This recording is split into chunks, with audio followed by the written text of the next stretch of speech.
Hi guys, ಎಲ್ರು ಹೇಗಿದ್ದೀರಾ? Welcome back to Kannada voice over. ಇವತ್ತು ನಾವು ನೋಡ್ತಿರೋ ಮೂವಿ ಯಾವ್ದು ಅಂತಂದ್ರೆ 2015ರಲ್ಲಿ ಹಾರರ್ ಥ್ರಿಲ್ಲರ್ ಆಗಿ ರಿಲೀಸ್ ಆಗಿರುವಂತಹ ಮೂವಿ ಡಿಮಾಂಟಿ ಕಾಲೋನಿ. ವಿಡಿಯೋ ಇಷ್ಟ ಆಗಿದ್ರೆ ಒಂದು ಲೈಕ್ ಮಾಡಿ, ಹಾಗೆ ನಮ್ಮ ಚಾನಲ್ ಅನ್ನ ಸಬ್ಸ್ಕ್ರೈಬ್ ಮಾಡಿ. ನೀವು ಮಾಡುವ ಪ್ರತಿಯೊಂದು ಲೈಕ್ಸ್ ನನಗೆ ಮುಂದೆ ವಿಡಿಯೋಸ್ ಮಾಡ್ಲಿಕ್ಕೆ ಮೋಟಿವೇಶನ್ ಆಗಿರುತ್ತೆ. ಬನ್ನಿ ಜಾಸ್ತಿ ಟೈಮ್ ವೇಸ್ಟ್ ಮಾಡದೆ ಮುಂದೆ ಹೋಗೋಣ. ಮೂವಿಯ ಸ್ಟಾರ್ಟಿಂಗ್ ಸೀನ್ ನಲ್ಲಿ 4 ಜನ ಫ್ರೆಂಡ್ಸ್ ಅನ್ನ ತೋರಿಸ್ತಾರೆ. ಇವನ ಹೆಸರು ರಾಘವ್.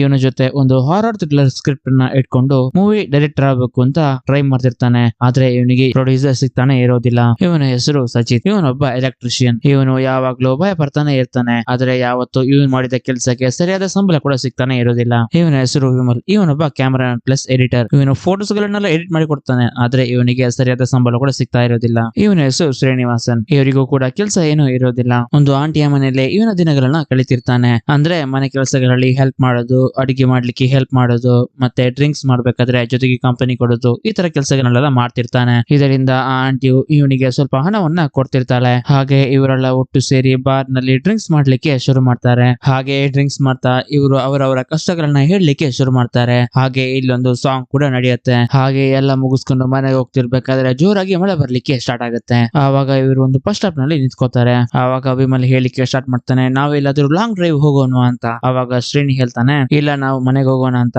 ಮತ್ತೆ ವಿಮಲ್ ರಾಘವ್ಗೆ ಹೇಳ್ತಾನೆ, ನಾವೆಲ್ಲಾದ್ರೂ ಹೋಗೋಣ, ಇಲ್ಲಾಂದ್ರೆ ಏನಾದ್ರೂ ಇಂಟ್ರೆಸ್ಟಿಂಗ್ ಆಗಿ ಏನಾದ್ರೂ ಮಾಡೋಣ ಅಂತ ಹೇಳ್ತಾನೆ. ಆವಾಗ ರಾಘವ್ ಹೇಳ್ತಾನೆ, ನನಗೊಂದು ಜಾಗ ಗೊತ್ತಿದೆ, ಅಲ್ಲಿಗೆ ಹೋಗೋಣ ಅಂತ. ಆವಾಗ ವಿಮಲ್ ಯಾವ್ದು ಅಂತ ಕೇಳಿದಾಗ ಅವನು ಹೇಳ್ತಾನೆ ಡಿಮಾಂಟಿ ಕಾಲೋನಿ ಅಂತ. ಆವಾಗ ವಿಮಲ್ ಹೇಳ್ತಾನೆ, ಅಲ್ಲಿ ದೇವವೈದ್ಯ ಅಂತ ಹೇಳ್ತಿದಾರಲ್ಲ ಅಂತ. ಆವಾಗ ಸಜಿತ್ ಹೇಳ್ತಾನೆ, ನಾನ್ ಬರುದಿಲ್ಲ ಅಂತ.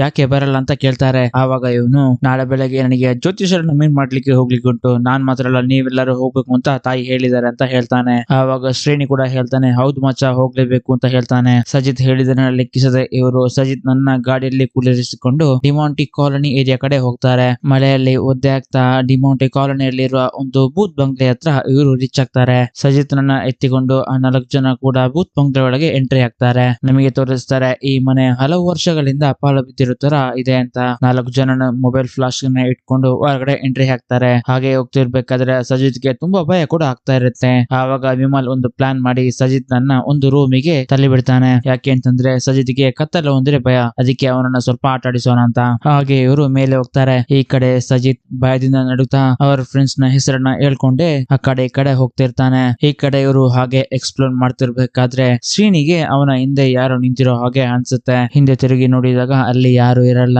ಮತ್ತೆ ವಿಮಲ್ ಸಜಿತ್ಗೆ ಭಯ ಪಡಿಸ್ಬೇಕು ಅಂತ ಜೋರಾಗಿ ಸೌಂಡ್ ಮಾಡ್ಲಿಕ್ಕೆಲ್ಲ ಶುರು ಮಾಡ್ತಾನೆ. ಈ ಕಡೆ ಸಜಿತ್ ಭಯದಿಂದ ನಡುತ್ತಾ ಇರ್ತಾನೆ. ಸಜಿತ್ಗೆ ಇನ್ನೂ ಭಯ ಪಡಿಸೋಣ ಅಂತ ವಿಮಲ್ ಡಿಫ್ರೆಂಟ್ ಆಗಿ ಸೌಂಡ್ ಕೊಡ್ಲಿಕ್ಕೆ ಶುರು ಮಾಡ್ತಾನೆ. ಅದೇ ಸಮಯದಲ್ಲಿ ನಮಗೆ ತೋರಿಸ್ತಾರೆ ಅವರ ಹಿಂದೆ ಒಬ್ಳು ಫಾರಿನ್ ಹುಡುಗಿ ಕೂತ್ಕೊಂಡು ಮತ್ತೆ ಅವರ ಹಿಂದೆ 2 ಹುಡುಗಿ ಇರೋದನ್ನ ತೋರಿಸ್ತಾರೆ. ರಾಘವ್ಗೆ ಅವರ ಹಿಂದೆ ಯಾರು ಇದ್ದಾರೆ ಅಂತ ಅನ್ಸುತ್ತೆ. ಹಾಗೆ ತಿರುಗಿ ನೋಡಿದಾಗ ಅವರು ಮಾಯವಾಗಿ ಹೋಗ್ತಾರೆ. ಸಜಿತ್ ಅಳ್ತಾ ಇರೋದನ್ನ ಶ್ರೀನಿ ಕೇಳಿ ವಿಮಲ್ಗೆ ಹೇಳ್ತಾನೆ, ಸಾಕು ಅವನನ್ನ ಆಟಾಡಿಸಿದ್ದು, ಬಾ ಹೋಗೋಣ, ಅವನು ಕರ್ಕೊಂಡು ಹೋಗೋಣ ಅಂತ. ಹಾಗೆ ಸಜಿತ್ ನ ಹೆಸರನ್ನ ಹೇಳ್ಕೊಂಡು ಇವರು ಸಜಿತ್ ನ ಹುಡುಕಾಡ್ಲಿಕ್ಕೆ ಶುರು ಮಾಡ್ತಾರೆ. ಹಾಗೆ ಸ್ವಲ್ಪ ಹೊತ್ತಲ್ಲೇ ಸಜಿತ್ ಕೂಡ ಸಿಗ್ತಾನೆ. ಅವನು ತುಂಬಾ ಭಯದಿಂದ ಕೂಡ ಇರ್ತಾನೆ. ಆವಾಗ ರಾಘವ್ ಹೇಳ್ತಾನೆ, ಬನ್ನಿ ನಾವು ಇಲ್ಲಿಂದ ಹೋಗೋಣ, ಇಲ್ಲಿ ಜಾಸ್ತಿ ಹೊತ್ತು ಇರೋದು ಬೇಡ ಅಂತ. ಹಾಗೆ ಇಲ್ಲಿಂದ ಹೋಗ್ತಾರೆ. ಮುಂದಿನ ದಿನ ಬೆಳಗ್ಗೆ ಸಜಿತ್ ಹೇಳಿದ ಜ್ಯೋತಿಷರ ಹತ್ರ ಇವರು 4 ಜನನು ಇವರ ಭವಿಷ್ಯನ ನೋಡ್ಲಿಕ್ಕೆ ಹೋಗ್ತಾರೆ. ಮೊದಲನೇದಾಗಿ ಶ್ರೇಣಿಯ ಭವಿಷ್ಯವನ್ನ ಹೇಳಲಿಕ್ಕೆ ಶುರು ಮಾಡ್ತಾರೆ. ಅವರ ಭವಿಷ್ಯವನ್ನ ನೋಡಿ ಅವರ ಹೆಸರು, ಅವರ ತಂದೆಯ ಹೆಸರು, ಅವರ ಫ್ಯಾಮಿಲಿಯ ಹೆಸರು, ಎಲ್ಲರ ನೇಮು ಇವರಿಗೆ ಹೇಳಿದಾಗ ಇವರಿಗೆ ಶಾಕ್ ಆಗುತ್ತೆ. ಯಾಕೆಂತಂದ್ರೆ ಇವರಿಗೆ ಇದರಲ್ಲಿ ನಂಬಿಕೆ ಇರೋದಿಲ್ಲ. ಮತ್ತೆ ಹೇಳ್ತಾರೆ, ನೀನ್ ಯಾವ ಬಿಸ್ನೆಸ್ ಮಾಡಿದ್ರು ಅದರಲ್ಲಿ ಸಕ್ಸಸ್ ಅನ್ನೋದೇ ಇರೋದಿಲ್ಲ ಅಂತ. ಮತ್ತೆ ವಿಮಲ್ ನ ಭವಿಷ್ಯವನ್ನ ಹೇಳಲಿಕ್ಕೆ ಶುರು ಮಾಡ್ತಾರೆ. ಇವನ ಭವಿಷ್ಯವನ್ನ ನೋಡಿ ಹೇಳ್ತಾರೆ, ನೀನು ಇರೋದೇ ವೇಸ್ಟ್, ನಿನಗೆ ಆದ್ರೆ ಇವತ್ತು ಹೋಗಿ ಸತ್ತೋಗು, ಮುಂದಿನ ಜನ್ಮದಲ್ಲಾದ್ರೂ ಸರಿಯಾದ ಭವಿಷ್ಯ ಬರುತ್ತಾ ಅಂತ ನೋಡೋಣ, ಅಷ್ಟು ಕೆಟ್ಟದಾಗಿ ನಿನ್ನ ಭವಿಷ್ಯ ಅಂತ ಹೇಳ್ತಾರೆ. ಆಮೇಲೆ ಸಜಿತ್ ನ ಭವಿಷ್ಯವನ್ನ ಹೇಳೋಣ ಅಂತ ಹೇಳ್ತಾರೆ. ಆವಾಗ ಸಜಿತ್ ನನ್ನ ಭವಿಷ್ಯ ಹೇಳೋದು ಬೇಡ ಅಂತ ಹೇಳ್ತಾನೆ. ಆವಾಗ ಶ್ರೇಣಿ ಫೋರ್ಸ್ ಮಾಡಿ ಅವನ ಭವಿಷ್ಯವನ್ನ ಹೇಳಲಿಕ್ಕೆ ಹೇಳ್ತಾರೆ. ಆವಾಗ ಜ್ಯೋತಿಷರು ಹೇಳ್ತಾರೆ, ಇವನ ಭವಿಷ್ಯದ ಬಗ್ಗೆ ಡೀಟೇಲ್ಸ್ ನಮ್ಮ ಹತ್ರ ಇವಾಗ ಇಲ್ಲ, ಮುಂದಿನ ಶನಿವಾರ ಬಂದ್ರೆ ಇವರ ಭವಿಷ್ಯದ ಬಗ್ಗೆ ಹೇಳ್ತೀನಿ ಅಂತ ಹೇಳ್ತಾರೆ. ಮುಂದೆ ಬರ್ಬೇಕಾದ್ರೆ ರಾಘವ್ದು ಭವಿಷ್ಯವನ್ನ ರೆಡಿ ಮಾಡಿ ಇಡಿ ಅಂತ ಹೇಳ್ತಾರೆ. ಮತ್ತೆ ಇವರು ಇಲ್ಲಿಂದ ಹೊರಡ್ತಾರೆ. ಹಾಗೆ ಇವರು ಬೈಕ್ ಅಲ್ಲಿ ಹೋಗ್ತಿರ್ಬೇಕಾದ್ರೆ ಜ್ಯೋತಿಷ್ಯರು ಶ್ರೀನಿಗೆ ಕಾಲ್ ಮಾಡ್ತಾರೆ. ಹಾಗೆ ಅವನು ಬೈಕ್ ಅನ್ನ ಸೈಡ್ ನಿಲ್ಲಿಸಿ ಕಾಲ್ ರಿಸೀವ್ ಮಾಡಿ ಮಾತಾಡ್ಲಿಕ್ಕೆ ಶುರು ಮಾಡ್ತಾನೆ. ಕಾಲ್ ನಲ್ಲಿ ಜ್ಯೋತಿಷ್ಯರು ಹೇಳ್ತಾರೆ, ನಿಮ್ಮ ಜೊತೆ ಸ್ವಲ್ಪ ಮುಖ್ಯವಾದ ವಿಷಯ ಮಾತಾಡ್ಲಿಕ್ಕೆ ಉಂಟು, ಬೇಗ ಬನ್ನಿ ಅಂತ ಹೇಳ್ತಾರೆ. ಆವಾಗ ಶ್ರೇಣಿ ಹೇಳ್ತಾನೆ, ನಾವು ಅಲ್ಲಿಂದ ತುಂಬಾ ದೂರ ಬಂದಾಯ್ತು, ನಾನು ಇನ್ನೊಂದಿನ ಬರ್ತೀನಿ ಅಂತ ಹೇಳ್ತಾನೆ. ಆವಾಗ ಜ್ಯೋತಿಷ್ಯರು ಹೇಳ್ತಾರೆ, ಇಲ್ಲ ಸ್ವಲ್ಪ ಅರ್ಜೆಂಟ್ ವಿಷಯ, ನಿಮ್ಮ ಹತ್ರ ಇವಾಗ್ಲೇ ಮಾತಾಡ್ಬೇಕು ಅಂತ ಹೇಳ್ತಾರೆ. ಅಷ್ಟೊತ್ತಿಗಾಗ್ಲೇ ಅವ್ರ ನೆಟ್ವರ್ಕ್ ಕಟ್ ಆಗಿ ಇವ್ರು ಮಾತಾಡ್ತಿರೋದು ಕೇಳಿಸ್ತಾ ಇರೋದಿಲ್ಲ. ಹಾಗೆ ಶ್ರೇಣಿ ಅವನ ಫ್ರೆಂಡ್ಸ್ ಗೆ ಹೇಳಿ, ನಾನು ಒಂದ್ ಕಡೆ ಹೋಗ್ಲಿಕ್ಕೆ ಉಂಟು, ಹೋಗಿ ಬರ್ತೀನಿ ಅಂತ ಹೇಳಿ ಅಲ್ಲಿಂದ ಹೋಗ್ತಾನೆ. ಹಾಗೆ ಇವನು ಜ್ಯೋತಿಷ್ಯರನ್ನ ಮಾತಾಡ್ಸೋಣ ಅಂತ ಇಲ್ಲಿಗೆ ಬಂದು ನೋಡಿದಾಗ ಇವರ ಮನೆಯ ಮುಂದೆ ತುಂಬಾ ಜನರು ಸೇರಿರ್ತಾರೆ. ಯಾಕೆ ಇಷ್ಟೊಂದು ಜನ ಸೇರಿರ್ಬೋದು ಅಂತ ಹಾಗೆ ಒಳಗಡೆ ಹೋಗಿ ನೋಡಿದಾಗ ಜ್ಯೋತಿಷ್ಯರು ನೇಣು ಹಾಕಿದ ಸ್ಥಿತಿಯಲ್ಲಿ ಸಾವನ್ನಪ್ಪಿರ್ತಾರೆ. ಇದನ್ನ ನೋಡಿ ಶ್ರೀನಿಗೆ ಶಾಕ್ ಆಗುತ್ತೆ. ಹಾಗೆ ಮತ್ತೆ ಇವರು ರೂಮ್ ಅಲ್ಲಿ ತೋರಿಸ್ತಾರೆ. ರಾಘವ್ ಆ ಡಿಮೋಟಿ ಕಾಲೋನಿಯ ಬಗ್ಗೆ ರಿಸರ್ಚ್ ಮಾಡ್ತಿರ್ತಾನೆ. ಆವಾಗ ವಿಮಲ್ ಅದನ್ನ ನೋಡಿ ಇವನಿಗೆ ಹಾಗೆ ಡಿಮೋಟಿ ಕಾಲೋನಿಯಲ್ಲಿ ಏನ್ ನಡೀತು ಅಂತ ಹೇಳು ನನಗೆ ಅಂತ ಹೇಳ್ತಾನೆ. ಸಜಿತ್ ಪಕ್ಕದಲ್ಲಿ ಮಲಗಿರ್ತಾನೆ. ಹಾಗೆ ರಾಘವ್ ಡಿಮೋಟಿ ಕಾಲೋನಿಯ ಬಗ್ಗೆ ಹೇಳಲಿಕ್ಕೆ ಶುರು ಮಾಡ್ತಾನೆ. 19th ಸೆಂಚುರಿಯಲ್ಲಿ ಬ್ರಿಟಿಷರು ಆಳ್ವಿಕೆ ನಡೆಸುತ್ತಿರೋ ಕಾಲದಲ್ಲಿ ಚೆನ್ನೈನಲ್ಲಿ ಇದ್ದಂತಹ ದೊಡ್ಡ ಬಿಸಿನೆಸ್ ಮ್ಯಾನ್ ಅಂದ್ರೆ ಜಾನ್ ಡಿಮೋಂಟಿ ಚೆನ್ನೈನಲ್ಲಿದ್ದ ಅರ್ಧದಷ್ಟು ಜಾಗ ಕೂಡ ಇವ್ರದೇ ಆಗಿತ್ತು. ಅದೇ ಸಮಯದಲ್ಲಿ ಚೆನ್ನೈನಲ್ಲಿ ಅವರ ಬಿಸ್ನೆಸ್ ಅನ್ನ ಕೂಡ ರನ್ ಮಾಡ್ತಾ ಇದ್ರು. ಅವರ ವೈಫ್ ನ ಬರ್ತ್ಡೇಗೆ ಏನಾದ್ರೂ ಸ್ಪೆಷಲ್ ಆಗಿ ಮಾಡ್ಬೇಕು ಅಂತ ಡಿಸೈಡ್ ಮಾಡಿ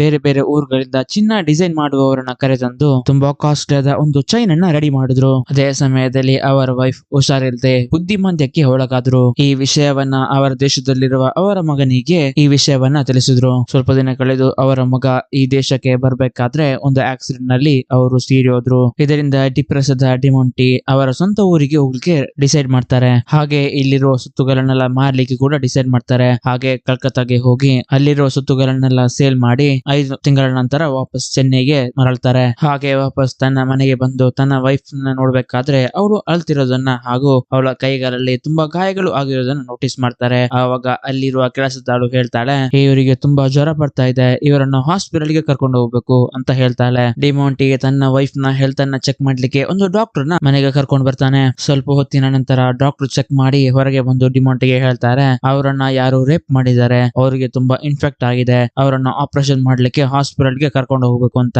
ಇದರಿಂದ ಇನ್ನೂ ಡಿಪ್ರೆಷನ್ ಗೆ ಒಳಗಾದ ಡಿಮೋಂಟಿ ಹೇಳ್ತಾನೆ, ಏನೇ ಆಪರೇಷನ್ ಮಾಡ್ಬೇಕಾಗಿದ್ರು ಅದು ಈ ಮನೆಯಲ್ಲೇ ಆಗ್ಬೇಕು, ಹೊರಗಡೆ ಎಲ್ಲಿಗೂ ಕರ್ಕೊಂಡು ಹೋಗ್ಬಾರ್ದು ಅಂತ. ಅವಾಗ ಡಾಕ್ಟರ್ ಹೇಳ್ತಾಳೆ, ಇವರನ್ನ ಹೀಗೆ ಬಿಡ್ಲಿಕ್ಕೆ ಆಗುದಿಲ್ಲ, ಇವರನ್ನ ಇವಾಗ್ಲೇ ಹಾಸ್ಪಿಟಲ್ ಗೆ ಕರ್ಕೊಂಡು ಹೋಗ್ಬೇಕು ಅಂತ ಸ್ಟ್ರೈಟ್ ಆಗಿ ಹೇಳ್ಬಿಡ್ತಾರೆ. ಇದರಿಂದ ಇನ್ನೂ ಕೋಪಗೊಂಡ ಡಿಮೋಂಟಿ ಅಲ್ಲಿದ್ದಂತಹ ಒಂದು ಕೋಡಲಿಯಿಂದ ಆ ಡಾಕ್ಟರ್ ನ ಬರ್ಬರವಾಗಿ ಸಾಯಿಸ್ತಾನೆ. ಇಲ್ಲಿ ಇಷ್ಟು ಸೆಕ್ಯೂರಿಟಿ ಇದ್ದು ತನ್ನ ವೈಫ್ ನ ಮೇಲೆ ಅತ್ಯಾಚಾರವಾಗಿದೆ ಅಂತಂದ್ರೆ ಈ ಮನೆಯಲ್ಲಿರುವ ಯಾರೋ ಒಬ್ರು ಮಾಡಿರಬಹುದು ಅಂತ ತಿಳ್ಕೊಂಡು ಅವರು ಇನ್ನೂ ಡಿಪ್ರೆಷನ್ ಗೆ ಒಳಗಾಗ್ತಾರೆ. ಹಾಗೆ ಅಲ್ಲಿಂದ ಒಂದು ಗನ್ ತಗೊಂಡು ಅಲ್ಲಿ ಕೆಲಸ ಮಾಡ್ತಿದ್ದಂತಹ ಜನರ ಮೇಲೆ ಶೂಟ್ ಮಾಡಿ ಸಾಯಿಸ್ಲಿಕ್ಕೆ ಶುರು ಮಾಡ್ತಾರೆ. ಈ ವಿಷಯ ಹೊರಗಿನವರಿಗೆ ಗೊತ್ತಾಗಿ ಊರು ಜನರು ಎಲ್ಲರೂ ಸೇರಿ ಡಿಮೋಂಟಿಯನ್ನ ಸಾಯಿಸ್ಲಿಕ್ಕೆ ಬರ್ತಾರೆ. ಹಾಗೆ ಮನೆಗೆ ಬೆಂಕಿಯನ್ನ ಹಚ್ತಾರೆ. ಡಿಮೋಂಟಿ ಸಿಟ್ಟಿನಿಂದ ತನ್ನ ಗನ್ನನ್ನು ನೆಲಕ್ಕೆ ಕುಟ್ತಾ ತುಂಬಾ ಸೈಕೋತರದಿಂದ ನೋಡ್ತಿರ್ತಾರೆ. ಊರಿನ ಜನರೆಲ್ಲರೂ ನನ್ನನ್ನ ಸಾಯಿಸ್ಲಿಕ್ಕೆ ಬಂದಿದ್ದಾರೆ ಅಂತ ಗೊತ್ತಾಗಿ ಡಿಮೋಂಟಿ ಅಲ್ಲಿರೋ ಒಂದು ಪೆಟ್ರೋಲ್ ಟ್ಯಾಂಕಿಗೆ ಶೂಟ್ ಮಾಡ್ತಾರೆ. ಆವಾಗ ಈ ಮನೆ ಫುಲ್ ಆಗಿ ಬ್ಲಾಸ್ಟ್ ಆಗುತ್ತೆ. ಅದೇ ಸಮಯದಲ್ಲಿ ಡಿಮೋಂಟಿ ಹಾಗೂ ಅವರ ವೈಫ್ ಅಲ್ಲೇ ಸತ್ತು ಹೋಗ್ತಾರೆ. ಇದೆಲ್ಲ ಆಗಿ 100 ವರ್ಷ ಕಳೆಯಿತು. ಆದ್ರೆ ಡಿಮೋಂಟಿಯ ಆತ್ಮ ಅಲ್ಲೇ ಇದೆ ಹಾಗೂ ಆ ಮನೆಗೆ ಯಾರು ಹೋದ್ರು ಅವರು ಸತ್ತು ಹೋಗ್ತಾರೆ ಅಂತ ಹೇಳ್ತಾನೆ. ಮತ್ತೆ ಹೇಳಲಿಕ್ಕೆ ಶುರು ಮಾಡ್ತಾನೆ, 10 ವರ್ಷಗಳ ಹಿಂದೆ ಈ ಕಥೆನೆಲ್ಲ ನಂಬದೆ ಒಬ್ಬ ಫ್ರೆಂಚ್ ನವರು ಈ ಮನೆಯನ್ನ ತಗೊಂಡು ಈ ಮನೆಗೆ ಪೇಂಟ್ ಮಾಡ್ಲಿಕ್ಕೆ 2 ಜನವನ್ನ ನೇಮಕ ಮಾಡ್ತಾನೆ. ಮೊದಲನೇ ದಿನ ಚೆನ್ನಾಗಿ ಪೇಂಟ್ ಕೆಲಸ ನಡೆಯುತ್ತೆ. ಆದ್ರೆ 2ನೇ ದಿನ ಅವ್ರು ಯಾರು ಕೆಲ್ಸಕ್ಕೆ ಬಂದಿರೋದಿಲ್ಲ. ಯಾಕೆಂತ ಹೋಗಿ ಚೆಕ್ ಮಾಡಿದಾಗ ಗೊತ್ತಾಗುತ್ತೆ ಅವರು ಅವರ ರೂಮ್ ನಲ್ಲಿ ಸತ್ತು ಹೋಗಿದ್ದಾರೆ ಅಂತ. ಆಮೇಲೆ ಆ ಬಂಗ್ಲೆಯನ್ನ ಲಾಕ್ ಮಾಡಿ ಅಲ್ಲಿಗೆ ಒಂದು ಸೆಕ್ಯೂರಿಟಿನ ನೇಮಕ ಮಾಡ್ತಾರೆ. ಆ ಸೆಕ್ಯೂರಿಟಿ ಕೂಡ ಮೊದಲನೇ ದಿನ ಅವರ ಕೆಲಸವನ್ನ ಮಾಡ್ತಾರೆ. ಆದ್ರೆ 2ನೇ ದಿನ ಅವರು ಕೂಡ ಸತ್ತು ಹೋಗಿದ್ರು ಅಂತ ಹೇಳ್ತಾನೆ. ಆವಾಗ ವಿಮಲ್ ಹೇಳ್ತಾನೆ, ನಾವು ಕೂಡ ಅಲ್ಲಿಗೆ ಹೋಗಿ ಬಂದಿದ್ದೀವಿ, ಆದ್ರೆ ನಮಗೆ ಏನಾಗ್ಲಿಲ್ವಲ್ಲ ಅಂತ. ಆವಾಗ ರಾಘವ್ ಹೇಳ್ತಾನೆ, ಇದೆಲ್ಲ ಕಟ್ಟುಕತೆ ಅಂತ ಹೇಳಲಿಕ್ಕೆ ನಾವೇ ಸಾಕ್ಷಿ ಅಂತ. ಮತ್ತೆ ಹೇಳ್ತಾನೆ, ನಾನು ನಿಮ್ಮನ್ನ ಆ ಮನೆಗೆ ಕರ್ಕೊಂಡು ಹೋಗ್ಲಿಕ್ಕೆ ಕಾರಣನೇ ಬೇರೆ. ಡಿಮೋಂಟಿ ಅವರ ವೈಫ್ ಗೆ ಕೊಟ್ಟಂತಹ ಚೈನ್ ಬಗ್ಗೆ ಹಾಗೂ ಈ ಕಥೆನ ರಿಸರ್ಚ್ ಮಾಡ್ಲಿಕ್ಕೆ ನಾನು ಒಬ್ಬರನ್ನ ಮೀಟ್ ಮಾಡಿದೆ. ಅವರು ನಾನು ಹಲವು ವರ್ಷಗಳಿಂದ ಇಲ್ಲೇ ಇದ್ದೀನಿ, ಆದ್ರೆ ಒಂದ್ಸಲಿನೂ ನಾನು ಅದರೊಳಗೆ ಹೋಗಿಲ್ಲ ಅಂತ. ಆದ್ರೆ 10 ವರ್ಷದ ಹಿಂದೆ 2 ಪೇಂಟರ್ಸ್ ಆ ಮನೆಗೆ ಪೇಂಟ್ ಮಾಡ್ಲಿಕ್ಕೆ ಬಂದಿದ್ರು. ಆವಾಗ ಡಿಮೋಂಟಿ ಅವರ ವೈಫ್ ಗೆ ಕೊಟ್ಟಿರಂತಹ ಚೈನ್ ಅನ್ನ ನೋಡಿದ್ದಾರೆ. ಹಾಗೆ ಅದನ್ನ ತಗೊಂಡೋಗಿದ್ದಾರೆ. ಅವ್ರು ಸತ್ ಮೇಲೆ ಅವರ ಮನೆಯಲ್ಲಿ ಆ ಚೈನ್ ಅನ್ನ ಹುಡುಕಾಡಿದಾಗ ಅದು ಅವರ ಮನೆಯಲ್ಲಿ ಇರ್ಲಿಲ್ಲ. ಆ ಚೈನ್ ಅನ್ನ ಯಾರು ತಗೊಂಡೋದ್ರು ಅದು ಯಾವ್ದಾದ್ರೊಂದು ರೂಪದಲ್ಲಿ ಅದು ವಾಪಸ್ ಬಂದು ಈ ಮನೆಗೆ ಸೇರುತ್ತೆ ಅಂತ ಹೇಳ್ತಾರೆ. ಆವಾಗ ಶ್ರೇಣಿ ಹೇಳ್ತಾನೆ, ನಾವಲ್ಲಿಗೆ ಹೋದಾಗ ಅಲ್ಲಿ ಏನ್ ಇರ್ಲಿಲ್ಲಲ್ಲ, ಬರೀ ಖಾಲಿ ಆಗಿತ್ತಲ್ಲ ಅಂತ. ಆವಾಗ ರಾಘವ್ ಹೇಳ್ತಾನೆ, ಇತ್ತು ಅಂತ. ಆವಾಗ ರಾಘವ್ ಅವನ ಬ್ಯಾಗ್ ಇಂದ ಚೈನ್ ಅನ್ನ ತೆಗೆದು ಇವರಿಗೆ ತೋರಿಸ್ತಾನೆ. ಈ ಕಲ್ಲಿನ ಹೆಸರು ರಷ್ಯನ್ ಅಲೆಕ್ಸಾಂಡ್ರಿಯೇಟ್. ಇದು ರಷ್ಯಾದಲ್ಲಿರುವ ಯೂರಲ್ ಮೌಂಟೇನ್ ನಲ್ಲಿ ಮಾತ್ರ ಇರುತ್ತೆ. ಈ ಚೈನ್ ನಮ್ಮ ಹತ್ರ ಇದೆ ಅಂತ ಹೇಳಿದೀನಿ. ಇದರ ಬಗ್ಗೆ ನಾನು ಸ್ವಲ್ಪ ವಿಚಾರಿಸಿದೆ. ಆವಾಗ ನನಗೆ ಗೊತ್ತಾಯ್ತು ಇದರ ಬೆಲೆ ಇವಾಗ ಬಹುದೊಡ್ಡ ಕೋಟಿಗೆ ಮೇಲೆ ಹೋಗುತ್ತೆ ಅಂತ. ನಾವಿದನ್ನ ಇವಾಗ ಸೇಲ್ ಮಾಡಿದ್ರೆ ನಾವು ಸಿಕ್ಕಿ ಹಾಕಿಕೊಳ್ತೀವಿ. 1 ವರ್ಷಕ್ಕೆ ನಾವು ಇದನ್ನ ಚಿಕ್ಕ ಚಿಕ್ಕ ಪಾರ್ಟ್ ಆಗಿ ಸೇಲ್ ಮಾಡಿದ್ರೆ ನಾವು ಲೈಫ್ ಅಲ್ಲಿ ಸೆಟ್ಲ್ ಆಗಬಹುದು ಅಂತ ರಾಘವ್ ಹೇಳ್ತಾನೆ. ಇದಕ್ಕೆ ಎಲ್ರು ಓಕೆ ಅಂತ ಒಪ್ಕೊಳ್ತಾರೆ. ಆವಾಗ ಯಾರೋ ಬಾಗಿಲ್ ತಟ್ಟುವ ಶಬ್ದ ಕೇಳಿಸುತ್ತೆ. ಇವರು ಬಾಯದಿಂದ ಡೋರ್ ಮಾಡಿ ನೋಡಿದಾಗ ಅದು ಇವರು ಫುಡ್ ಆರ್ಡರ್ ಮಾಡಿದ ಡೆಲಿವರಿ ಬಾಯ್ ಆಗಿರ್ತಾನೆ. ಹಾಗೆ ಡೆಲಿವರಿ ಬಾಯ್ ಗೆ ದುಡ್ಡು ಕೊಟ್ಟು 50 ರೂಪಾಯಿ ಚೇಂಜ್ ಕೂಡ ಅವನು ವಾಪಸ್ ಕೊಡ್ತಾನೆ. ಅದೇ ಸಮಯದಲ್ಲಿ ಜೋರಾಗಿ ಮಳೆ ಕೂಡ ಬರ್ಲಿಕ್ಕೆ ಸ್ಟಾರ್ಟ್ ಆಗುತ್ತೆ. ಮತ್ತೆ ಶ್ರೀನಿ ರಾಘವ್ ಹೇಳ್ತಾನೆ ಯಾವ್ದಾದ್ರು ಹಾರರ್ ಮೂವಿ ಇದ್ರೆ ಹಾಕು ಅಂತ. ಹಾಗೆ ರಾಘವ್ ಒಂದು ಜಾಪನೀಸ್ ಹಾರರ್ ಮೂವಿನ ಟಿವಿಯಲ್ಲಿ ಹಾಕ್ತಾನೆ. ಅದೇ ಸಮಯದಲ್ಲಿ ಇವ್ರು ಮಾತಾಡ್ಕೋತಾರೆ ಯಾವಾಗ ನೋಡಿದ್ರು ಸಜಿತ್ ಮಲ್ಕೊಂಡೇ ಇರ್ತಾನಲ್ಲ ಅಂತ. ಹಾಗೆ 3 ಜನ ಒಟ್ಟಿಗೆ ಕೂತು ಟಿವಿ ನೋಡ್ಲಿಕ್ಕೆ ಶುರು ಮಾಡ್ತಾರೆ. ಹಾಗೆ ಟಿವಿ ನೋಡ್ತಿದ್ದ ಹಾಗೇನೆ ಇವ್ರ 3 ಜನರಿಗೂ ಟಿವಿ ನೋಡಿ ಶಾಕ್ ಆಗುತ್ತೆ. ಯಾಕೆಂತಂದ್ರೆ ಇವ್ರ 3 ಜನನ ಫೋಟೋನೇ ಆ ಟಿವಿಯಲ್ಲಿ ಬರ್ತಾ ಇರುತ್ತೆ. ಶ್ರೇಣಿ ಬಾಯದಿಂದ ರಿಮೋಟ್ ನಲ್ಲಿ ಟಿವಿಯನ್ನ ಆಫ್ ಮಾಡ್ಲಿಕ್ಕೆ ನೋಡ್ತಾನೆ. ಅದು ಆಫ್ ಆಗದ ಕಾರಣ ಎದ್ದು ಆಫ್ ಮಾಡ್ಲಿಕ್ಕೆ ಹೋಗ್ಬೇಕಾದ್ರೆ ರಾಘವ್ ಇರು ಮುಂದೇನಾಗುತ್ತೆ ಅಂತ ನೋಡೋಣ ಅಂತ ಶ್ರೇಣಿಗೆ ಹೇಳ್ತಾನೆ. ಟಿವಿಯಲ್ಲಿ ಇವರ 3 ಜನರ photo back to back play ಆಗ್ತಾನೆ ಇರುತ್ತೆ. ಹಾಗೆ ಕ್ಯಾಮರಾ ಟಿವಿಗೆ ಝೂಮ್ ಆಗೋದನ್ನ ತೋರಿಸ್ತಾರೆ. ಹಾಗೆ ಟಿವಿಯಲ್ಲಿ ಏನ್ ನಡೀತಾ ಇದೆ ಅಂತ ಇವರು ಕೂಡ ನೋಡ್ತಿರ್ತಾರೆ. ವಿಮಲ್ ನಾನು ವಾಶ್ರೂಮ್ಗೆ ಹೋಗಿ ಬರ್ತೀನಿ ಅಂತ ಅಲ್ಲಿಂದ ಹೋಗ್ತಾನೆ. ಆವಾಗ ಟಿವಿಯಲ್ಲಿ ಜಾಪನೀಸ್ ಮೂವಿನೇ ಪ್ಲೇ ಆಗ್ತಾ ಇರುತ್ತೆ. ಈ ಕಡೆ ವಿಮಲ್ ವಾಶ್ರೂಮ್ ನಲ್ಲಿ ಇರ್ಬೇಕಾದ್ರೆ ಅವನ ಕಣ್ಣುಗಳು ಬಿಳಿಯಾಗಿ ಇರೋದನ್ನ ತೋರಿಸ್ತಾರೆ. ಇದನ್ನ ಇವನ್ ನೋಡಿ ಬಾಯದಿಂದ ಡೋರ್ ಅನ್ನ ಓಪನ್ ಮಾಡ್ಲಿಕ್ಕೆ ನೋಡ್ತಿರ್ಬೇಕಾದ್ರೆ ಅದು ಓಪನ್ ಆಗ್ತಾ ಇರೋದಿಲ್ಲ. ಹಾಗೆ ಅವರನ್ನ ಕೂಡ ಕರೀತಾನೆ. ಆದ್ರೆ ಅದು ಕೂಡ ಅವ್ರಿಗೆ ಕೇಳಿಸ್ತಾ ಇರೋದಿಲ್ಲ. ಆ ಟಿಮೋಂಟಿಯ ಆತ್ಮ ಬಂದು ಇವರನ್ನ ತುಂಬಾ ಕ್ರೂರವಾಗಿ ಸಾಯಿಸ್ಬಿಡುತ್ತೆ. ಹಾಗೆ ಇವರು ಟಿವಿ ನೋಡ್ತಿರ್ಬೇಕಾದ್ರೆ ಇಲ್ಲಿ ಪವರ್ ಕೂಡ ಆಫ್ ಆಗುತ್ತೆ. ರಾಘವ್ ಕ್ಯಾಂಡಲ್ ಅನ್ನ ಹೊತ್ತಿಸಿ ಕೈಯಲ್ಲಿ ಹಿಡ್ಕೊಂಡು ಇರ್ಬೇಕಾದ್ರೆ ಇವನ ಕಣ್ಣುಗಳು ಕೂಡ ವೈಟ್ ಆಗಿರೋದನ್ನ ತೋರಿಸ್ತಾರೆ. ಇದನ್ನ ಶ್ರೀ ನೋಡಿ ತುಂಬಾ ಭಯ ಕೂಡ ಪಡ್ತಿರ್ತಾನೆ. ರಾಘವ್ ಅಲ್ಲಿ ಮಲಗಿರುವ ಸಜಿತ್ ಹತ್ರ ಹೋಗಿ ಕ್ಯಾಂಡಲ್ ಅನ್ನ ಹಿಡ್ಕೊಂಡು ಏನೋ ಸ್ವಲ್ಪ ಮಂತ್ರಗಳನ್ನ ಹೇಳಲಿಕ್ಕೆ ಶುರು ಮಾಡ್ತಾನೆ. ಆವಾಗ ಶ್ರೇಣಿ ಅವನನ್ನ ದೂರ ತಳ್ಳಿಬಿಡ್ತಾನೆ. ಹಾಗೆ ಅವನು ಕೆಳಗಡೆ ಬೀಳ್ಬೇಕಾದ್ರೆ ಅಲ್ಲಿ ಒಂದು ಪೆಟ್ರೋಲ್ ಬಾಟಲ್ ಕೆಳಗಡೆ ಬಿದ್ದು ರಾಘವನ ಕೈಯಲ್ಲಿದ್ದ ಕ್ಯಾಂಡಲ್ ನ ಬೆಂಕಿಯಿಂದ ಪೆಟ್ರೋಲ್ ಗೆ ತಾಗಿ ಇವನು ಫುಲ್ ಸುಟ್ಟು ಹೋಗಿ ಸತ್ತು ಹೋಗ್ತಾನೆ. ಅವನನ್ನ ಕಾಪಾಡ್ಲಿಕ್ಕೆ ಶ್ರೀ ಟ್ರೈ ಮಾಡ್ತಾನೆ. ಆದ್ರೆ ಅದು ಆಗ್ತಾ ಇರೋದಿಲ್ಲ. ಹಾಗೆ ಆ ಬೆಂಕಿಯನ್ನ ನಂದಿಸ್ತಿರ್ಬೇಕಾದ್ರೆ ಇವನು ಸೀದಾ ವಾಶ್ರೂಮ್ ಗೆ ಬಂದು ಬೀಳ್ತಾನೆ. ಆವಾಗ ಇಲ್ಲಿ ವಿಮಲ್ ಸತ್ತು ಬಿದ್ದಿರೋದನ್ನ ನೋಡಿ ಇನ್ನು ಕೂಡ ಶಾಕ್ ಆಗ್ತಾನೆ. ಶ್ರೇಣಿ ಭಯದಿಂದ ಅಲ್ಲಿರುವ ಮೈನ್ ಡೋರ್ ಅನ್ನು ಓಪನ್ ಮಾಡ್ಲಿಕ್ಕೆ ನೋಡ್ತಾನೆ. ಹಾಗೆ ಸಜಿತ್ ಕೂಡ ಹೇಳ್ತಿರ್ತಾನೆ ಸಜಿತ್ ಎದ್ದೇಳೋ ಬೇಗ ಅಂತ ಹೇಳ್ತಿರ್ತಾನೆ. ಇವನ್ ಹೇಗೋ ಆ ಡೋರ್ ಓಪನ್ ಮಾಡಿ ಹೊರಗಡೆ ಹೋಗ್ತಾನೆ. ಇಲ್ಲಿಗೆ ಸ್ಕ್ರೀನ್ ಕಟ್ ಆಗಿ ಫುಲ್ ಬ್ಲರ್ ಆಗಿ ಕಾಣಿಸ್ತಾ ಇರುತ್ತೆ. ಇದೆಲ್ಲ ಇಷ್ಟೊತ್ತು ಈ 3 ಜನರು ಟಿವಿಯಲ್ಲಿ ನೋಡಿದ ದೃಶ್ಯಗಳಾಗಿರುತ್ತೆ. ಇವರು ಯಾವ ರೀತಿ ಸಾಯ್ತಾರೆ ಅಂತ ಆ ಡಿಮೋಂಟಿಯ ಆತ್ಮ ಇವರಿಗೆ ಟಿವಿಯಲ್ಲಿ ತೋರಿಸಿರುತ್ತೆ. ಶ್ರೇಣಿ ರಿಮೋಟ್ ನಿಂದ ಟಿವಿ ಆಫ್ ಮಾಡ್ತಾನೆ. ಹಾಗೆ ಟಿವಿ ಕೂಡ ಆಫ್ ಆಗುತ್ತೆ. ಆದ್ರೆ ಮತ್ತೆ ಟಿವಿ ಆನ್ ಆಗುತ್ತೆ. ವಿಮಲ್ ಹೋಗಿ ಆ ಟಿವಿಯ ಪ್ಲಗ್ ಕೂಡ ರಿಮೂವ್ ಮಾಡ್ತಾನೆ. ಆದ್ರೆ ಟಿವಿ ಆನ್ ಅಲ್ಲೇ ಇರುತ್ತೆ. ಇವರಿಗೆ ಜಾಸ್ತಿ ಭಯ ಕೂಡ ಶುರು ಆಗುತ್ತೆ. ಶ್ರೇಣಿ ವಿಮಲ್ಗೆ ರೂಮ್ ನ ಲೈಟ್ ಹಾಕ್ಲಿಕ್ಕೆ ಹೇಳ್ತಾನೆ. ಅದ್ರ ಲೈಟ್ ಕೂಡ ಎಲ್ಲ ಬ್ಲಾಸ್ಟ್ ಆಗ್ಬಿಡುತ್ತೆ. ಶ್ರೇಣಿ ಅಲ್ಲಿರುವ ಕೆಬಿ ಆಫೀಸ್ ಗೆ ಕಾಲ್ ಮಾಡಿ ಅಣ್ಣ ಇಲ್ಲಿ ಬೇಗ ಬನ್ನಿ ಇಲ್ಲಿ ಕರೆಂಟ್ ಇಲ್ಲ ಅಂತ ಹೇಳ್ತಾನೆ. ಆವಾಗ ಅವನು ಹೇಳ್ತಾನೆ ಇವಾಗ ಅಲ್ಲಿಗೆ ಬರ್ಲಿಕ್ಕೆ ಆಗುದಿಲ್ಲ ಅಂತ. ಆವಾಗ ಶ್ರೇಣಿ ಹೇಳ್ತಾನೆ ನಾನ್ ನಿಮ್ಗೆ ಎಷ್ಟು ಬೇಕಾದ್ರೂ ಕೊಡ್ತೀನಿ ಅಂತ. ಅವ್ರು ಕೂಡ ಸರಿ ಅಂತ ಹೇಳಿ ಫೋನ್ ಅನ್ನ ಕಟ್ ಮಾಡ್ತಾರೆ. ಮತ್ತೆ ಶ್ರೇಣಿ ಡೋರ್ ಅನ್ನ ಓಪನ್ ಮಾಡ್ಲಿಕ್ಕೆ ನೋಡ್ತಾನೆ. ಆದ್ರೆ ಅದು ಓಪನ್ ಆಗ್ತಾ ಇರೋದಿಲ್ಲ. ಬದಲಾಗಿ ಅದರೊಳಗಿಂದ ಜೋರಾದ ಶಬ್ದ ಕೇಳಲಿಕ್ಕೆ ಶುರು ಆಗುತ್ತೆ. ಇದರಿಂದ ಇವರ ಕಿವಿಯಲ್ಲಿ ರಕ್ತ ಕೂಡ ಬರ್ಲಿಕ್ಕೆ ಸ್ಟಾರ್ಟ್ ಆಗುತ್ತೆ. ಮತ್ತೆ ಇವನ ಫೋನ್ ಇಂದ ಕೆಬಿಗೆ ಕಾಲ್ ಮಾಡ್ತಾನೆ. ಇವನು ಹೇಳ್ತಾರೆ ಯಾಕನ್ನ ಇಷ್ಟೊತ್ತಾದ್ರೂ ಬಂದಿಲ್ಲ ಅಂತ. ಅದಕ್ಕೆ ಕೆಬಿ ಅವರು ಹೇಳ್ತಾರೆ ಇವಾಗ ತಾನೆ ನಾನು ಬಂದು ಸರಿ ಮಾಡಿ ಕೊಟ್ಟೆ, ನೀನ್ ಕೂಡ ನನಗೆ 50 ರೂಪಾಯಿ ಕೊಟ್ಟಿದ್ಯಲ್ಲ ಅಂತ. ಇವನ ಪಾಕೆಟ್ ಗೆ ಕೈ ಹಾಕಿ ನೋಡ್ತಾನೆ 50 ರೂಪಾಯಿ ಇರೋದಿಲ್ಲ. ಯಾವ 50 ರೂಪಾಯಿ ಅಂದ್ರೆ ಆವಾಗ್ಲೇ ಡೆಲಿವರಿ ಬಾಯ್ ಚೇಂಜ್ ಅಂತಲೇ 50 ರೂಪಾಯಿ ಕೊಟ್ಟಿದ್ನಲ್ಲ ಅದೇ 50 ರೂಪಾಯಿ. ಶ್ರೀನಿಗೆ ಶಾಕ್ ಆಗುತ್ತೆ. ಇಲ್ಲಿ ಏನ್ ನಡೀತಾ ಇದೆ ಅಂತ ಗೊತ್ತಾಗ್ತಾ ಇರೋದಿಲ್ಲ. ಆವಾಗ ವಿಮಲ್ ಹೇಳಲಿಕ್ಕೆ ಸ್ಟಾರ್ಟ್ ಮಾಡ್ತಾನೆ ಆಯ್ತು ನಮ್ ಕತೆ ಮುಗೀತು. ಆ ಟಿವಿಯಲ್ಲಿ ಬೇರೆ ನಮ್ ಫೋಟೋನೇ ಬರ್ತಾ ಇದೆ. ಡೋರ್ ಓಪನ್ ಮಾಡ್ಲಿಕ್ಕೆ ಕೂಡ ಆಗ್ತಾ ಇಲ್ಲ. ಲೈಟ್ ಕೂಡ ಬ್ಲಾಸ್ಟ್ ಆಗ್ತಾ ಇದೆ. ಆಯ್ತು ನಮ್ ಕತೆ ಮುಗೀತು ಅಷ್ಟೇ ಅಂತ ಹೇಳ್ತಿರ್ತಾನೆ. ಆವಾಗ ಶ್ರೇಣಿ ಹೇಳ್ತಾನೆ 1 ನಿಮಿಷ ಸುಮ್ನೆ ಇರು, ಸ್ವಲ್ಪ ನಾ ಹೇಳೋದನ್ನ ಕೇಳು ಅಂತ. ನಾವು ಮಧ್ಯಾಹ್ನ ಜ್ಯೋತಿಷರನ್ನ ಮೀಟ್ ಮಾಡಿ ವಾಪಸ್ ಹಾಕ್ಬೇಕಾದ್ರೆ ಜ್ಯೋತಿಷರ್ ನನಗೆ ಕಾಲ್ ಮಾಡಿದ್ರು. ತುಂಬಾ ಗಾಬರಿಯಿಂದ ಮಾತಾಡಿದ್ರು. ಹಾಗೆ ನಾನು ಹೋಗಿ ನೋಡಿದಾಗ ಅವರು ಹ್ಯಾಂಗ್ ಮಾಡಿ ಸತ್ತೋಗಿದ್ರು. ಆವಾಗ ರಾಘವ್ ಇದನ್ನೇ ನಮಗೆ ಮೊದ್ಲೇ ಹೇಳಿಲ್ಲ ಅಂತ ಹೇಳ್ತಾನೆ. ಆವಾಗ ಶ್ರೇಣಿ ಅವ್ರು ಸತ್ತೋಗಿರೋ ವಿಷಯವನ್ನ ನಿಮ್ಗೆ ಹೇಳಿದ್ರೆ ನೀವೆಲ್ಲಿ ಭಯ ಬೀಳ್ತೀರಾ ಅಂತ ನಿಮ್ಗೆ ಹೇಳಿಲ್ಲ ಅಂತ ಹೇಳ್ತಾನೆ. ಆದ್ರೆ ಇವಾಗ ನಡೀತಿರೋದೆಲ್ಲ ನೋಡಿದ್ರೆ ನನಗೇನೋ ಡೌಟ್ ಹೊಡಿತಾ ಇದೆ. ಅವ್ರು ಮೊಬೈಲ್ ನಲ್ಲಿ ಮಾತಾಡ್ತಿರ್ಬೇಕಾದ್ರೆ ಯಾವ್ದೋ ಒಂದು ವಿಷಯವನ್ನ ಹೇಳಲಿಕ್ಕೆ ಟ್ರೈ ಮಾಡಿದ್ರು. ಆದ್ರೆ ನನಗೆ ಸರಿಯಾಗಿ ಕೇಳಿಸಿಲ್ಲ ಅಂತ. ಆವಾಗ ರಾಘವ್ ನಿನ್ನ ಮೊಬೈಲ್ ನಲ್ಲಿ ಆಟೋಮೆಟಿಕ್ ಕಾಲ್ ರೆಕಾರ್ಡ್ ಇದೆಯಾ ಅಂತ ಕೇಳ್ತಾನೆ. ಇವನು ಇದೆ ಅಂತ ಹೇಳ್ತಾನೆ. ಹಾಗೆ ಆ ರೆಕಾರ್ಡ್ ಅನ್ನ ಇವ್ರು ಕೇಳಲಿಕ್ಕೆ ಶುರು ಮಾಡ್ತಾರೆ. ಅದರಲ್ಲಿ ಆ ಜ್ಯೋತಿಷರು ಹೇಳಿರ್ತಾರೆ ನಿಮ್ಮ ಫ್ರೆಂಡ್ ಸಜಿತ್ ನಿನ್ನೆ ಸತ್ತು ಹೋಗಿದ್ದಾರೆ. ಇವಾಗ ನಿಮ್ ಜೊತೆ ಇರೋದು ಯಾರು ಅಂತಾನೆ ಗೊತ್ತಿಲ್ಲ. ನೀವೆಲ್ಲ ತುಂಬಾ ಅಪಾಯದಲ್ಲಿ ಇದ್ದೀರಾ ಅಂತ ಹೇಳಿರ್ತಾರೆ. ಇವರ ಫ್ರೆಂಡ್ ಸತ್ತೋಗಿರೋ ವಿಷಯವನ್ನ ಇವರು ಕೇಳಿ ಇವರು ಬಾಯದಿಂದ ಒಂದು ಮೂಲೆಯಲ್ಲಿ ಕೂತ್ಕೊಳ್ತಾರೆ. ಆವಾಗ ಶ್ರೇಣಿ ಬಾಯದಿಂದ ಹೇಳ್ತಾನೆ ಡೋರ್ ಕೂಡ ಓಪನ್ ಮಾಡ್ಲಿಕ್ಕೆ ಆಗ್ತಾ ಇಲ್ಲ. ನಾವು ಮಾತಾಡೋದು ಕೂಡ ಹೊರಗಿನವ್ರಿಗೆ ಕೇಳಿಸೋದಿಲ್ಲ. ನಾವು ಬೆಳಗ್ಗೆವರೆಗೆ ಹೀಗೆ ಇರೋಣ, ನಿದ್ದೆ ಕೂಡ ಮಾಡೋದು ಬೇಡ, ನಾವು ಎಲ್ಲೇ ಹೋದ್ರು ಒಟ್ಟಿಗೆ ಹೋಗೋಣ ಅಂತ ಹೇಳ್ತಾನೆ. ಅದರಿಂದ ಇವರು ವಾಶ್ರೂಮ್ ಹೋಗ್ಬೇಕಾದ್ರೂ ಕೂಡ ಒಟ್ಟಿಗೆನೆ ಹೋಗ್ತಾರೆ. ಮತ್ತೆ ರಾಘವ್ ಹೇಳ್ತಾನೆ ನನ್ನ ಹತ್ರ ಒಂದು ಐಡಿಯಾ ಇದೆ ಅಂತ. ಏನಂತಂದ್ರೆ ಇವ್ರ ಮುಂದೆ ಒಂದು ಓಜೋ ಬೋರ್ಡ್ ಅನ್ನ ತರ್ತಾನೆ. ಆಮೇಲೆ ಹೇಳ್ತಾನೆ, ನಾವು ಇದನ್ನ ಉಪಯೋಗಿಸ್ಕೊಂಡು ಆವಿಗಳ ಜೊತೆ ಮಾತಾಡ್ಬಹುದು, ನಾವು ಕೇಳಿದ ಪ್ರಶ್ನೆಗಳಿಗೆ ಅದು ಉತ್ತರಿಸುತ್ತೆ ಅಂತ ಹೇಳ್ತಾನೆ. ಶ್ರೀನಿ ಇದಕ್ಕೆಲ್ಲ ಒಪ್ಕೋತಾ ಇರೋದಿಲ್ಲ. ರಾಘವ್ ಹೇಗೋ ಶ್ರೀನಿಗೆ ಕನ್ವಿನ್ಸ್ ಮಾಡಿ ಓಜೋ ಬೋರ್ಡ್ ನ ಸುತ್ತ ಕೂತ್ಕೋತಾರೆ. ಅಲ್ಲಿ ಒಂದು ಕ್ಯಾಂಡಲ್ ಅನ್ನ ಇಟ್ಟು ರಾಘವ್ ಹೇಳ್ತಾನೆ, ಈ ಕ್ಯಾಂಡಲ್ ಎಲ್ಲಾದ್ರೂ ಉರಿದ್ರೆ ಇಲ್ಲಿ ಸ್ಪಿರಿಟ್ ಇದೆ ಅಂತ ಗೊತ್ತಾಗುತ್ತೆ. ಹಾಗೆ ಇದ್ರೆ ನಾವು ಕೇಳೋ ಪ್ರಶ್ನೆಗಳಿಗೆ ಈ ಕಾಯಿನ್ ಮೂಲಕ ಎಸ್ ಆರ್ ನೋ ಅಂತ ಹೇಳುತ್ತೆ. ಮತ್ತೆ ಇವರು ಜೊತೆಗೆ ಕೈಯನ್ನ ಹಿಡ್ಕೋತಾರೆ. ಮತ್ತೆ ರಾಘವ್ ಹೇಳ್ತಾನೆ, ನಾನು ಹೇಳೋವರೆಗೂ ಕೈಯನ್ನ ಬಿಡ್ಬೇಡಿ ಅಂತ.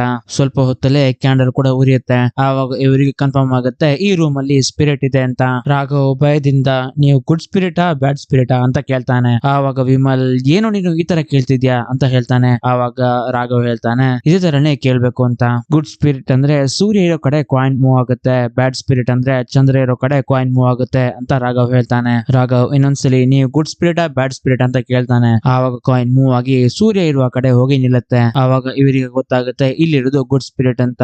ಮತ್ತೆ ರಾಘವ್ ಕೇಳ್ತಾನೆ, ನಿಮ್ಮನ್ನ ಬಿಟ್ರೆ ಬೇರೆ ಯಾವ್ದಾದ್ರು ಆವಿ ಇಲ್ಲಿ ಇದೆಯಾ ಅಂತ. ಅದು ಎಸ್ ಅಂತ ಹೇಳುತ್ತೆ. ಅಂದ್ರೆ ಆ ಕಾಯಿನ್ ಸೂರ್ಯ ಇರುವ ಕಡೆ ಮೂವ್ ಆಗುತ್ತೆ. ಆವಾಗ ರಾಘವ್ ಕೇಳ್ತಾನೆ, ಇದರಿಂದ ತಪ್ಪಿಸ್ಕೊಳ್ಳಿಕ್ಕೆ ನೀವು ನಮಗೆ ಹೆಲ್ಪ್ ಮಾಡ್ತೀರಾ ಅಂತ. ಆವಾಗ ಆ ಕಾಯಿನ್ ಚಂದ್ರನ ಕಡೆ ಹೋಗಿ ನಿಲ್ಲುತ್ತೆ. ಅಂದ್ರೆ ನೋ ಅಂತ ತೋರಿಸುತ್ತೆ. ಅದೇ ಸಮಯದಲ್ಲಿ ಶ್ರೀನಿ ಭಯದಿಂದ ಕೈಯನ್ನ ಕೂಡ ಬಿಟ್ಬಿಡ್ತಾನೆ. ಆವಾಗ ಓಜೋ ಬೋರ್ಡ್ ಬೆಂಕಿಗೆ ಹೊತ್ತಿ ಉರುಳಲಿಕ್ಕೆ ಸ್ಟಾರ್ಟ್ ಆಗುತ್ತೆ. ಇವ್ರ ಭಯದಿಂದ ಮೂಲೆಗೆ ಹೋಗಿ ಕೂತ್ಕೋತಾರೆ. ಅದೇ ಸಮಯದಲ್ಲಿ ಇದು ಉರಿದು ಒಂದು ಬಾಣದ ಗುರುತು ತರ ಆಗಿ ಸುತ್ತಲಿಕ್ಕೆ ಶುರು ಆಗುತ್ತೆ. ಆವಾಗ ಇವರಿಗೆ ಗೊತ್ತಾಗುತ್ತೆ ಈ ಬಾಣದ ಗುರುತು ಸುತ್ತಿ ಯಾರ ಕಡೆ ನಿಲ್ಲುತ್ತೋ ಅವರು ಫಸ್ಟ್ ಗೆ ಸತ್ತು ಹೋಗ್ತಾರೆ ಅಂತ. ಅದೇ ಸಮಯದಲ್ಲಿ ಸತ್ತು ಹೋಗಿರುವ ಸಜಿತ್ ಎದ್ದು ಫ್ರಿಜ್ ನ ನೀರ್ ಕುಡಿದು ಮತ್ತೆ ಹೋಗಿ ವಾಪಸ್ ಮಲ್ಕೋತಾನೆ. ಇವರು ಭಯದಿಂದ ಕೂಡ ಇರ್ತಾರೆ. ಆವಾಗ ಶ್ರೇಣಿ ಅಲ್ಲಿರುವ ಆರೋ ಮಾರ್ಕ್ ಅನ್ನ ಅಬ್ಸರ್ವ್ ಮಾಡ್ತಾನೆ. ಮತ್ತೆ ಹೇಳ್ತಾನೆ, ಯಾರ್ಯಾರು ಯಾವ ಜಾಗದಲ್ಲಿ ಇದ್ರೋ ಅಲ್ಲಿ ಹೋಗಿ ಕೂತ್ಕೊಳ್ಳಿ ಅಂತ.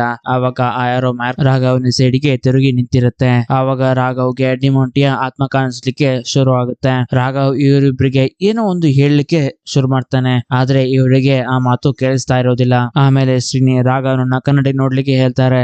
ಆವಾಗ ಅವನ ಕಣ್ಣು ಬಿಳಿಯಾಗಿ ಚೇಂಜ್ ಆಗಿರುತ್ತೆ. ಆವಾಗ ರಾಘವ್ ಒಂದು ಸ್ಕೆಚ್ ನಲ್ಲಿ ಅಲ್ಲಿರುವ ಟಿವಿಯಲ್ಲಿ ಒಂದು ಮೆಸೇಜ್ ಅನ್ನ ಬರೀತಾನೆ, ಹಿ ವಿಲ್ ಕಿಲ್ ಅಸ್ ಅಂತ. ಅದೇ ಸಮಯದಲ್ಲಿ ಆ ಡಿಮೋಂಟಿಯ ಆತ್ಮ ಬಂದು ರಾಘವ್ರನ್ನ ಹೇಳ್ಕೊಂಡು ವಾಶ್ರೂಮ್ ಒಳಗೆ ಹೋಗುತ್ತೆ. ಇವರಿಬ್ರು ವಾಶ್ರೂಮ್ ನ ಡೋರ್ ಅನ್ನ ಓಪನ್ ಮಾಡ್ಲಿಕ್ಕೆ ನೋಡ್ತಾರೆ. ಅವ್ರ ಕೈಯಿಂದ ಆಗ್ತಾ ಇರೋದಿಲ್ಲ. ಸ್ವಲ್ಪ ಹೊತ್ತಿನ ನಂತರ ಆಟೋಮೆಟಿಕ್ ಆಗಿ ಡೋರ್ ಓಪನ್ ಆಗುತ್ತೆ. ಅದೇ ಸಮಯದಲ್ಲಿ ವಿಮಲ್ ಹೇಗೆ ಸಾಯ್ತೇನೆ ಅಂತ ಟಿವಿಯಲ್ಲಿ ನೋಡಿದ್ರು ಆ ತರ ಇಲ್ಲಿ ರಾಘವ್ ಸತ್ತು ಬಿದ್ದಿರ್ತಾನೆ. ಆವಾಗ ವಿಮಲ್ ಹೇಳಲಿಕ್ಕೆ ಶುರು ಮಾಡ್ತಾನೆ, ನಾವು ತಪ್ಪು ಮಾಡ್ಬಿಟ್ಟಿವಿ, ನಾವು ಆ ಮನೆಗೆ ಹೋಗ್ಬಾರ್ದಿತ್ತು ಅಂತ. ಮತ್ತೆ ಅಲ್ಲಿಂದ ಆ ಚೈನ್ ಅನ್ನ ತಗೊಂಡ್ ಬರ್ಬಾರ್ದಿತ್ತು ಅಂತ.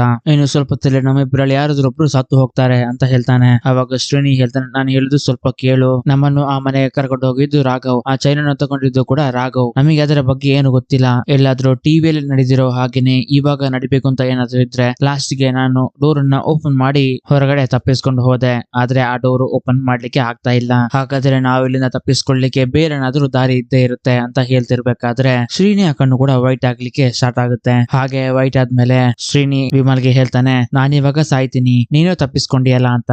ಆದ್ರೆ ವಿಮಲ್ಗೆ ಅವ್ನು ಹೇಳ್ತಾ ಇರೋದು ಯಾವ್ದು ಕೇಳಿಸ್ತಾ ಇರೋದಿಲ್ಲ. ಶ್ರೀನಿ ಸಿಟ್ಟಿನಿಂದ ವಿಮಲ್ನ ಕೆನ್ನೆಗೆ ಹೊಡಿತಾನೆ. ಇದರಿಂದ ಅವನು ನೆಲಕ್ಕೆ ಬೀಳ್ತಾನೆ. ವಿಮಲ್ ನೆಲಕ್ಕೆ ಬೀಳ್ಬೇಕಾದ್ರೆ ವಿಮಲ್ನ ಕಣ್ಣು ವೈಟ್ ಆಗಿ ಬದಲಾಗುತ್ತೆ. ಶ್ರೀನಿಯ ಕಣ್ಣು ನಾರ್ಮಲ್ ಆಗಿ ಕನ್ವರ್ಟ್ ಆಗುತ್ತೆ. ಕೆಳಗೆ ಬಿದ್ದ ವಿಮಲ್ ಅಲ್ಲೇ ಸುಟ್ಟು ಹೋಗಿ ಸತ್ತು ಹೋಗ್ತಾನೆ. ಹೇಗೆ ಅಂತಂದ್ರೆ ನಮಗೆ ಸ್ವಲ್ಪ ರಿವೈಂಡ್ ಮಾಡಿ ತೋರಿಸ್ತಾರೆ. ರಾಘವನನ್ನು ವಾಶ್ರೂಮ್ಗೆ ಆ ಡಿಮೋಂಟಿ ಆತ್ಮ ಹೇಳ್ಕೊಂಡು ಹೋಗ್ಬೇಕಾದ್ರೆ ಆ ಡೋರ್ ಅನ್ನ ಇವರು ಹೊಡೆದಾಕ್ಲಿಕ್ಕೆ ಟ್ರೈ ಮಾಡ್ತಾರೆ. ಆವಾಗ ಬೈ ಮಿಸ್ ಆಗಿ ವಿಮಲ್ ಅಲ್ಲಿರುವ ಓವನ್ ಗೆ ತಾಗಿ ಅವರ ಮೊಬೈಲ್ ಓವನ್ ಒಳಗೆ ಬೀಳುತ್ತೆ. ಓವನ್ ನಲ್ಲಿ ಮೊಬೈಲ್ ಆಟೋಮೆಟಿಕ್ ಹೀಟ್ ಆಗಿ ಮೊಬೈಲ್ ಬ್ಲಾಸ್ಟ್ ಆಗಿ ಅಲ್ಲಿರುವ ನೀರ್ ಟ್ಯಾಂಕಿನ ಮೇಲೆ ಒಂದು ಪೀಸ್ ಹೋಗಿ ತಾಗುತ್ತೆ. ಅದರಿಂದ ನೀರು ಹೊರಗಡೆ ಬಂದು ಪ್ಲಗ್ ಪಾಯಿಂಟ್ ನಲ್ಲಿ ಬಿದ್ದು ಫ್ಲೋರ್ ಅಲ್ಲಿ ಹೋಗ್ಲಿಕ್ಕೆ ಸ್ಟಾರ್ಟ್ ಆಗುತ್ತೆ. ಆ ನೀರಿನ ಮೇಲೆ ಇವಾಗ ವಿಮಲ್ ಬಿದ್ದು ಸುಟ್ಟು ಸತ್ತು ಹೋಗ್ತಾನೆ. ಇದರಿಂದ ಶ್ರೀನಿ ಸೇವ್ ಆಗ್ತಾನೆ. ಶ್ರೀನಿ ಭಯದಿಂದ ಕೂತಿರ್ಬೇಕಾದ್ರೆ ರೂಮ್ ಫುಲ್ ಆಗಿ ಫ್ರೀಸ್ ಆಗ್ಲಿಕ್ಕೆ ಶುರು ಆಗುತ್ತೆ. ಅಂದ್ರೆ ರೂಮ್ ನ ವಾತಾವರಣ ಫುಲ್ ಆಗಿ ಚೇಂಜ್ ಆಗ್ಲಿಕ್ಕೆ ಶುರು ಆಗುತ್ತೆ. ಇವನಿಗೆ ಚಳಿ ತಳಲಾರದೆ ಅಲ್ಲಿ ಜೀಸಸ್ ನ ಪಕ್ಕದಲ್ಲಿರುವ ಕ್ಯಾಂಡಲ್ ಹತ್ರ ಹೋಗ್ತಾನೆ. ಅಲ್ಲಿಗೆ ಹೋದಾಗ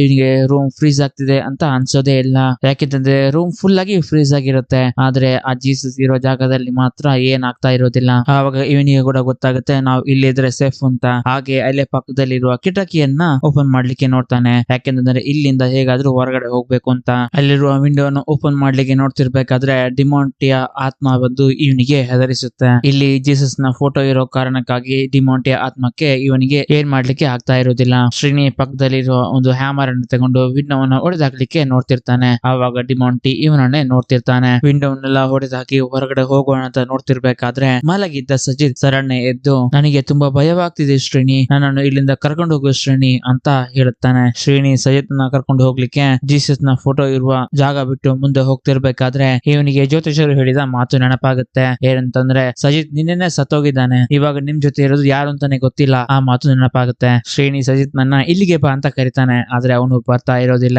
ಶ್ರೇಣಿ ಆ ಕಿಟಕಿಯಿಂದ ಹೊರಗಡೆ ಬಂದು ಅಲ್ಲಿರೋ ರ್ಯಾಕ್ ಅನ್ನೆಲ್ಲ ಹಿಡ್ಕೊಂಡು ಹೇಗೋ ಕೆಳಗಡೆ ಜಂಪ್ ಮಾಡ್ತಾನೆ. ಅದೇ ಜಾಗದಲ್ಲಿ ಪಕ್ಕದಲ್ಲಿ ಒಂದು ಅಂಗಡಿಯಲ್ಲಿ ಇಬ್ರು ವ್ಯಕ್ತಿಗಳು ಮಾತಾಡ್ತಿರ್ತಾರೆ. ಶ್ರೇಣಿ ಅವರ ಹತ್ರ ಹೋಗಿ ಅಣ್ಣ ಬೇಗ ಬನ್ನಿ ಅಣ್ಣ, ನಮ್ಮ ರೂಮ್ ಅಲ್ಲಿ ಇಬ್ರು ಫ್ರೆಂಡ್ಸ್ ಸತ್ತು ಹೋಗಿದ್ದಾರೆ ಅಂತ ಹೇಳ್ತಿರ್ತಾನೆ. ಆದ್ರೆ ಅವನ ಮಾತು ಆ ಇಬ್ರು ವ್ಯಕ್ತಿಗಳಿಗೆ ಕೇಳಿಸ್ತಾ ಇರೋದಿಲ್ಲ. ಶ್ರೇಣಿ ಎಷ್ಟೇ ಹೇಳಿದ್ರು ಅವ್ರು ಕೇಳದ ಕಾರಣಕ್ಕಾಗಿ ಅವರನ್ನ ಹೊಡಿಲಿಕ್ಕೆ ಶ್ರೇಣಿ ಹೋಗ್ತಾನೆ. ಆವಾಗ ಶ್ರೇಣಿಗೆ ಶಾಕ್ ಆಗುತ್ತೆ. ಏನಾಯ್ತು ಅಂತ ಹೇಳಿ ಗೊತ್ತಾಗದೆ ಅವನು ಹೊರಗಡೆ ಬಂದಿರುವ ಜಾಗದಲ್ಲಿ ಹೋಗಿ ನೋಡಿದಾಗ ಅವನು ಆ ಕಿಟಕಿಯಿಂದ ಜಂಪ್ ಮಾಡ್ತಿರ್ಬೇಕಾದ್ರೆ ಇವನು ಅಲ್ಲಿರೋ ಒಂದು ರಾಡಿಗೆ ತಾಗಿ ಇವನು ಕೂಡ ಸತ್ತೋಗಿರ್ತಾನೆ. ಹಾಗೆ ಇವನು ಕೂಡ ಆವಿಯಾಗಿ ಕನ್ವರ್ಟ್ ಆಗಿರ್ತಾನೆ. ಇದೇ ಕಾರಣಕ್ಕಾಗಿ ನನ್ನ ಮಾತು ಅಂಗಡಿಯವರಿಗೆ ಕೇಳಿಲ್ಲ ಅಂತ ಇವನಿಗೆ ಗೊತ್ತಾಗುತ್ತೆ. ಆವಾಗ ಅದೇ ಸಮಯದಲ್ಲಿ ಪಕ್ಕದಲ್ಲಿ ಒಂದು ಲಾರಿ ಬರೋದನ್ನ ಗಮನಿಸ್ತಾನೆ. ಲಾರಿ ಒಳಗೆ ಸಜಿತ್ ನ ಆತ್ಮ ಹಾಗೂ ಅವನ ಜೊತೆ ಆ ಚಿನ್ನದ ಚೈನ್ ಇರೋದನ್ನ ನೋಡ್ತಾನೆ. ಆವಾಗ ಇವನಿಗೆ ರಾಘವ್ ಹೇಳಿದ್ದು ನೆನಪಾಗುತ್ತೆ. ಆ ಚೈನ್ ಅನ್ನು ಯಾರೇ ತಗೊಂಡಿದ್ರು ಯಾವ್ದಾದ್ರು ರೀತಿಯಲ್ಲಿ ಮತ್ತೆ ವಾಪಸ್ ಹೋಗಿ ಆ ಬಂಗ್ಲೆಗೆ ಬಂದು ತಲುಪುತ್ತೆ ಅಂತ ಹೇಳಿದ ಮಾತುಗಳು ಇವನಿಗೆ ನೆನಪಾಗುತ್ತೆ.